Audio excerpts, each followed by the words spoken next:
महाराष्ट्राला संतांची भूमी म्हणतात. इथे अध्यात्माची कास धरली जाते. अनेक संत महंत योगी पुरुष इथल्या पवित्र भूमीत निर्माण झाले. शेगावचे श्री गजानन महाराज हे त्यापैकी एक प्रमुख संत. महाराष्ट्रामध्ये संतांची मांदियाळी उच्च स्तराची आहे. ज्ञानेश्वर, एकनाथ, तुकाराम, नामदेव, रामदास स्वामी ते अगदी अलीकडच्या काळातील स्वामी समर्थ, साईबाबा, पावसचे स्वरूपानंद स्वामी असे अनेक अवतारी पुरुष आपल्याला माहीत आहेतच.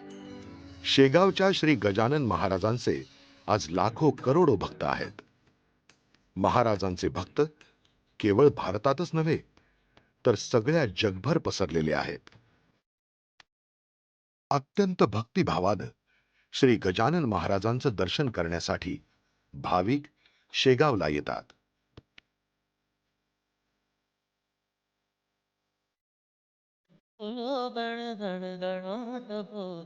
शेगावला महाराजांचं भव्य मंदिर आहे.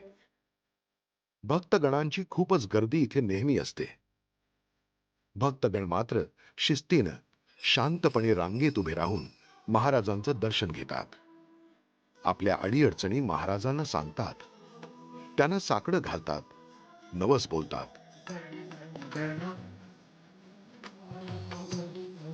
खऱ्या भक्ताच्या हाकेला श्री गजानन महाराज ओ देतात असा अनुभव आहे. श्री संत गजानन महाराज यांचा आज इथे शताब्दी वर्ष सोहळा सुरू आहे. या शताब्दी वर्ष सोहळ्याच्या निमित्ताने अनेक भाविक पायी चालून पैदलवारीने या ठिकाणी आलेत. या महाराजांचा अनुभव मी स्वतःही अनुभवलेला आहे. महाराजांकडे आपण कुठलंही साकडं घाला, विनासायस आपलं साकडं पूर्णत्वास नेणारे हे श्री संत गजानन महाराज आहेत. यांच्या दर्शनाची आस मनात धरली की ती इच्छा खरोखर पूर्ण होते. शेगावचे गजानन महाराज त्यांच्याबद्दल बरंच काही ऐकलेलं होतं, बरंच काही लोकांचे दृष्टांत ऐकलेले होते. पण तरीसुद्धा जेव्हा मी प्रत्यक्ष तिकडे गेले तेव्हा एक कुठेतरी खूप मोठी शक्ती आपल्याबरोबर आहे असं वाटत होतं. आणि जेव्हा केव्हा मला असं काही प्रॉब्लेम येतो किंवा अगदी आनंदात सुद्धा मला त्यांची आठवण होते. आणखीन कुठेतरी एक शक्ती आहे, एक स्पिरिट आहे, एक ऊर्जा त्यांच्यातून जाणवते. आणि असं वाटतं की एक आपोआप एक आत्मविश्वास तयार होतो. कॉन्फिडन्स आहे की आत्मविश्वास आहे म्हणूनच आज आपण सगळेजण ह्या पृथ्वी तलावर वावरतो, म्हणूनच आज आपण आपली करिअर्स करतो, म्हणून आपण पैसा कमावतो. पण आपण एक निमित्त मात्र आहोत असं मला वाटतं.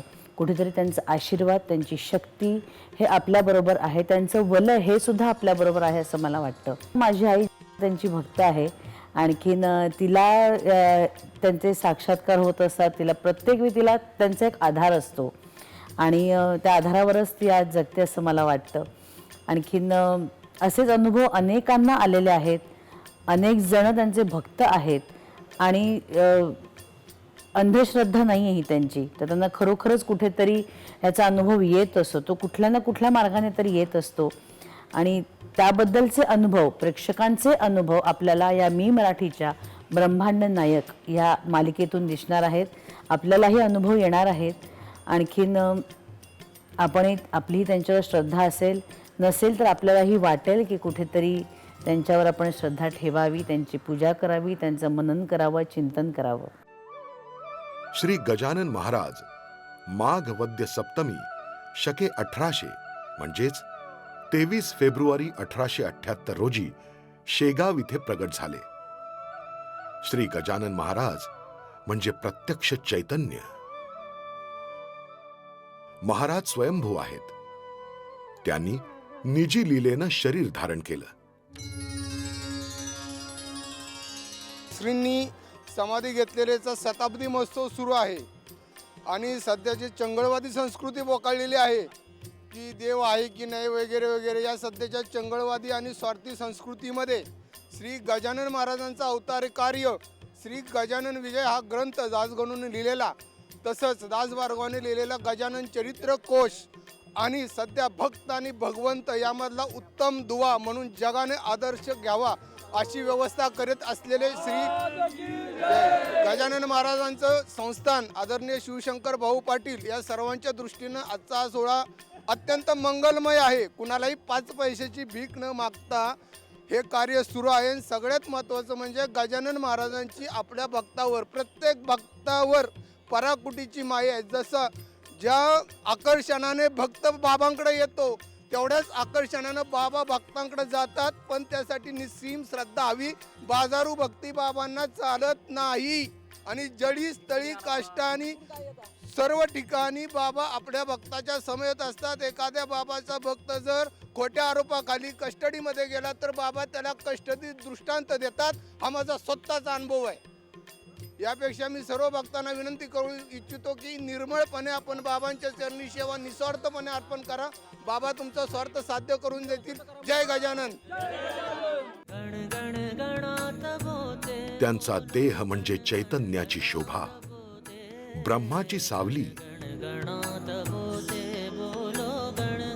केवळ जगाच्या उद्धारासाठीच ते अवतरले आणि शेगावी अनंत युगांपर्यंत संजीवन समाधीत स्थित राहिले.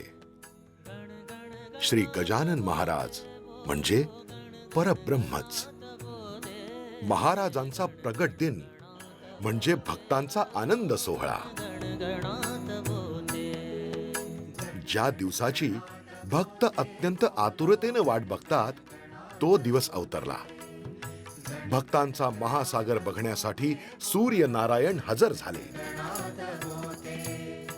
श्री गजानन महाराजांच्या प्रकट दिनी भक्तांची इथे रीघ लागते. शेगावला जाण्यासाठी एसटीची चांगली सोय आहे.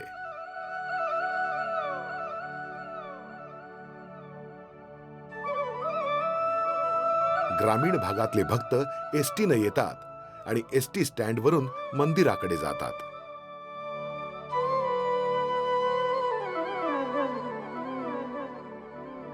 शेगाव हे रेल्वे स्टेशनही आहे.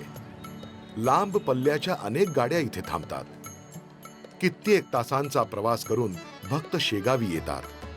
शेगावच्या रेल्वे स्टेशनच्या फलाटावर उतरताच भक्तांचा सारा शीण, थकवा नाहीसा होतो. कारण फक्त एकच, श्री गजानन महाराजांच्या दर्शनाची ओढ. शेगाव रेल्वे स्टेशनवरून मंदिराकडे जाण्यासाठी वाहतुकीच्या चांगल्या सोयी आहेत. श्री गजानन महाराज संस्थान शेगाव यांनी भक्तांसाठी निःशुल्क बस सेवा उपलब्ध केलेली आहे. अनेक भक्त स्वतःच्या वाहनाने शेगावी येतात. महाराजांचे भक्त समाजाच्या सगळ्या थरातले आहेत. जात पात, गरीब श्रीमंत, काळा गोरा असा भेदभाव श्री गजानन महाराजांनी कधीच केला नव्हता.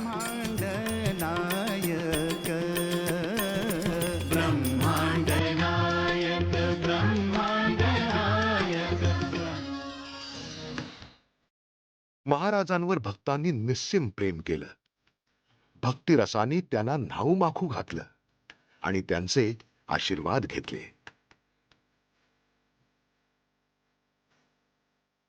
सकाळपासूनच भक्तांच्या झुंडीच्या झुंडी टाळ मृदुंगाच्या गजरात शेगावी पोहोचल्या.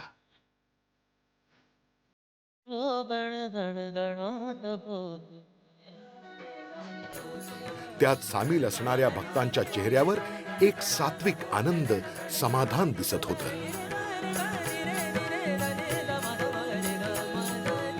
श्री गजानन महाराजांचं दर्शन घडणार आणि तेही आजच्या पवित्र दिवशी.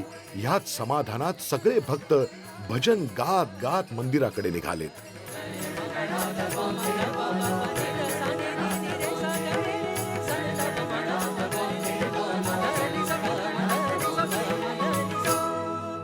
भक्तांच्या स्वागतासाठी शेगाव नगरी सिद्ध झाली होती.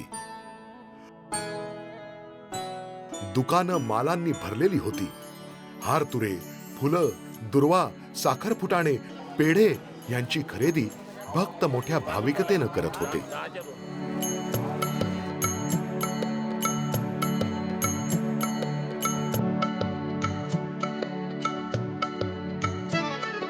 जस जसा दिवस वर जात होता तस तशी भक्तांची संख्या वाढत होती.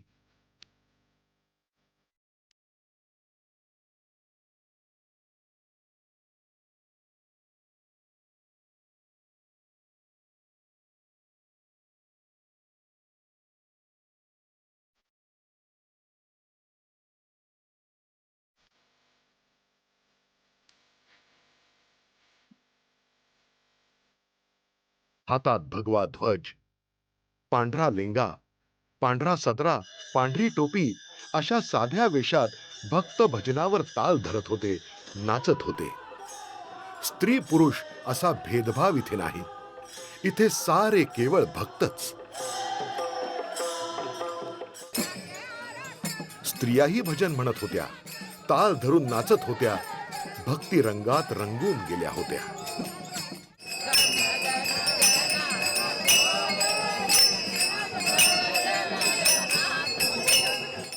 गजानन महाराजांचा मी भक्त आहे. रोज नित्यनेमाने एक अध्याय वाचत असतो आणि ज्यावेळेला मला कळलं की गजानन महाराजांवर सिरियल शूट करत आहेत त्यावेळेला मला इतका आनंद झाला. कारण ह्या सगळ्या गोष्टी ज्या चाललेल्या आहेत आत्तापर्यंत मी इथपर्यंत येऊन पोचलो. त्यामध्ये जसं माझ्या मागे माझी आई उभी आहे, गणपती बाप्पा उभे आहेत, तसंच गजानन महाराजांच्यामुळे सुद्धा मी इथपर्यंत येऊन पोहोचलो आहे. आणि गजानन महाराजांचा अनुभव सांगायचा झाला तर मी गुरुपुष्यामृत पूर्वी वाचायचो. हल्ली धावपळीमुळे वाचायला होतं.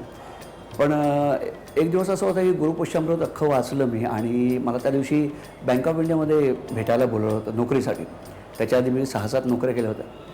आणि गुरुपुष्यामृत वाचून झाल्यानंतर मी आमच्या बॉम्बे ऑफिसला गेलो. तिकडे मला सांगण्यात अरे तुला इथे नाही तिकडे पोचायचं आहे 11 वाजता. आणि तेव्हा ऑलरेडी 10:30 पावणे 11 वाजले होते. म्हटलं झालं आता गेलं हातात. पण मी तिकडे नरिमन पॉईंटला पोचलो. 14व्या मजल्यावर मी गेलो आणि आमचे GM साहेब परुळेकर साहेब आता ते बिचारे नाही आहेत, ते बाहेर पडला आणि मी एंट्री घ्यायला. तर त्यांनी मला अमोल पालेकरांनी मला चिठ्ठी लिहून दिली होती परुळेकर साहेबांसाठी. परुळेकर साहेबांनी ती चिठ्ठी वाचली आणि अक्षरशः म्हणजे मला हे एक्सपेक्ट नव्हतं की मला बँक ऑफ इंडियात सर्व्हिस मिळेल. त्याच दिवशी त्यांनी म्हटलं की याला ॲज अन आर्टिस्ट म्हणून बँक ऑफ इंडियात जॉब द्यायचा. आणि 17 जून 1983 पासून मी बँकेत रुजू झालो. भक्तांची संख्या आता कित्येक लाख झाली. पण सर्वजण शिस्तीत रांगेनं दर्शनासाठी निघाले होते. कुठेही गडबड नाही, गोंधळ नाही, आरडाओरड नाही.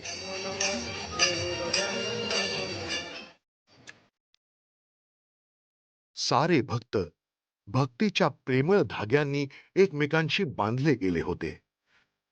बरं, भक्त तरी किती प्रकारचे? अनवाणी चालणारे भक्त, डोक्यावरून तुळशी वृंदावन घेऊन जाणाऱ्या महिला, नवस बोलायला जाणारे भक्त, तर काही नवस फेडायला जाणारे भक्त.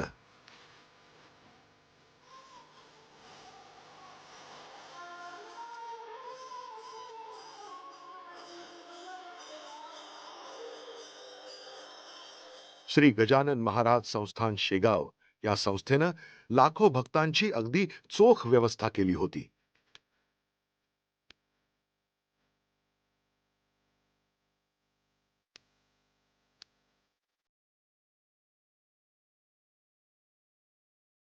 सेवेकरी मनोभावे सेवा करत होते.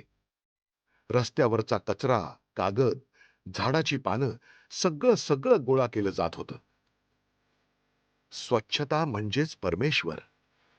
इथे स्वच्छता आहे म्हणूनच परमेश्वराचं वास्तव्य आहे.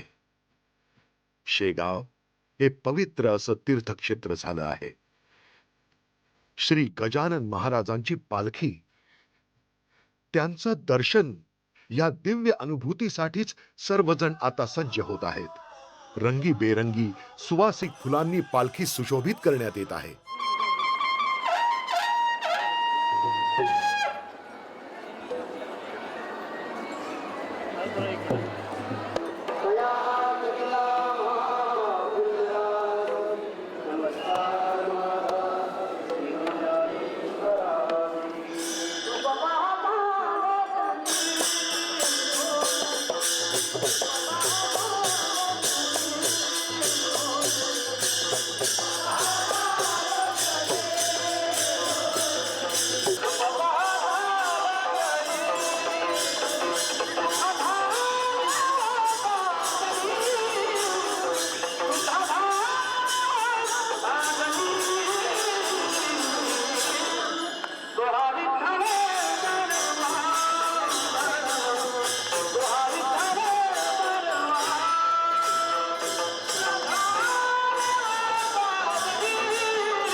गजानन प्रगटते भक्तांसाठी कोठल्याही रूपातून धुन लागता नामाची धुन लागता नामाची लाभे अपार हे सुख शेगावीचे योगीराज शेगावीचे योगीराज थोर ब्रह्मांड नायक ब्रह्मांड नायक ब्रह्मांड नायक.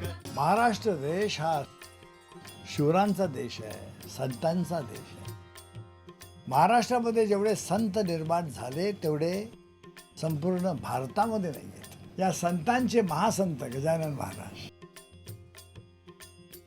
का कोणास ठाऊक, I don't know, really I don't know. पण मला जेव्हा वाटलं की आपण वाचावी पोथी आहे तेव्हा मी गजानन महाराजांची पोथी वाचायला सुरुवात केली. दररोज मी एक अध्याय वाचायचा प्रयत्न करत असे आणि जर नाही जमलं शूटिंगच्यामुळं म्हणा किंवा दुसऱ्या कुठल्या कामामुळं म्हणा तर कमीत कमी एक पान तर मी दररोज वाचतच असे. अर्थात त्याचा असं मी म्हणणार नाही आहे की मला ताबडतोब त्याच्याकडे प्रत्यय आला आणि माझं पुष्कळशा गोष्टी संकटातनं किंवा ह्याच्यातनं त्रासात विमुक्त झालं, पण मला एक समाधान मिळालं. मी मराठीमध्ये ब्रह्मांड नायक नावाची सिरियल येते, त्याच्यामध्ये महाराजांची सगळी महाराजांनी काय केलं, कसं केलं, किती केलं, काय महाराज होते हे सगळं असेल. तर मी आपल्या सगळ्यांना विनंती करेन, अरे तुम्ही तर आमची मायबा पाहतो, मी सगळ्यांना सांगेन की बाबा रे ही सिरियल बघा, महाराजांचं कर्तृत्व बघा, त्यांनी केलेले चमत्कार बघा आणि कुठंतरी श्रद्धा ठेवायला शिका.